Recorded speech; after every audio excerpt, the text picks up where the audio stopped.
So we have heard people saying flying cinematic or cinematic FPV, but what does cinematic really mean? Stay tuned and I will share with you some tips used by drone pilots to get that cinematic video quality.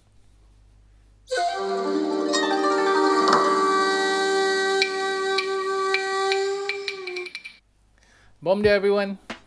So you've heard people saying flying cinematic or cinematic FPV. You probably have heard friends saying, well, I prefer to fly cinematic, but you end up watching videos of your friends flying in circles or perhaps videos that are not even color graded.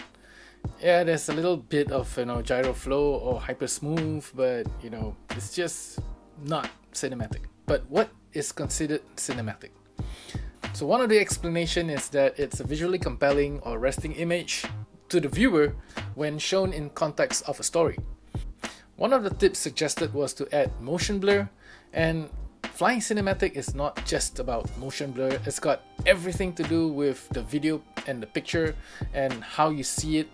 I don't usually do cinematic flights because it's just not my thing, but I do know a little bit about cinematic flights because I have friends who does them as a profession, and this is a big shout out to you, Farhan Tahir.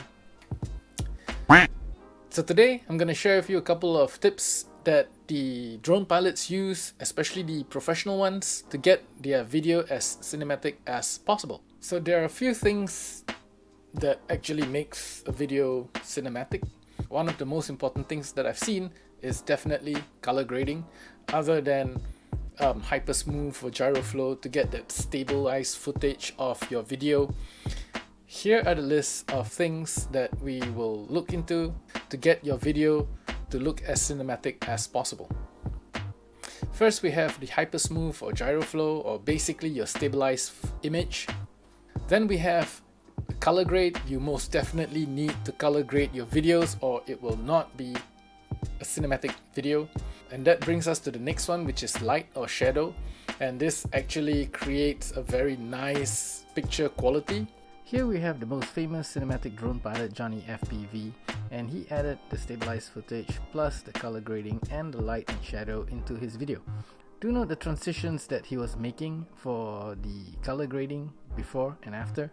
Next video is a chase video by Ed Ricker, who is chasing an FPV wing, and he had the stabilized footage, the color grading, and making use of the sunset for the light and shadows. Another thing is a use of slow motion, and this actually creates a more dramatic effect of your video. This next video is by one of my favorite cinematic FPV drone pilots, Ellis Van Jason, and he has used slow motion for most of his shots for Tanzania, which gives it a very impressive look on the whole cinematic view. Needless to say, you always have to have a subject or perhaps your surrounding field of view. Making use of a subject or the surrounding nature creates a much better video.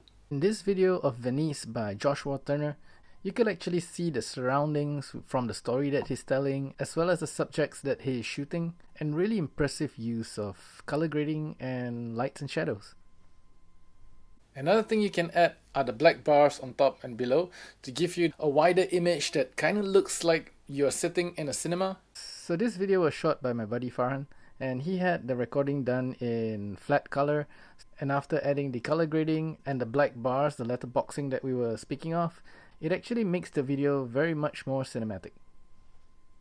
Motion blur is most definitely one of the things that could create a more cinematic video quality, but it is not the most important. Here we have Ed Ricker again with his chase video of the FPV wing, and notice the blurred image on the edges of the video. And that's done with a locked shutter speed as well as a controlled ISO. Well, that's it for today's video. I hope you found these tips useful. So if you like the video, please do give a like and subscribe. I would really appreciate that. Till the next one, thank you all for watching and see you guys again soon. Ciao.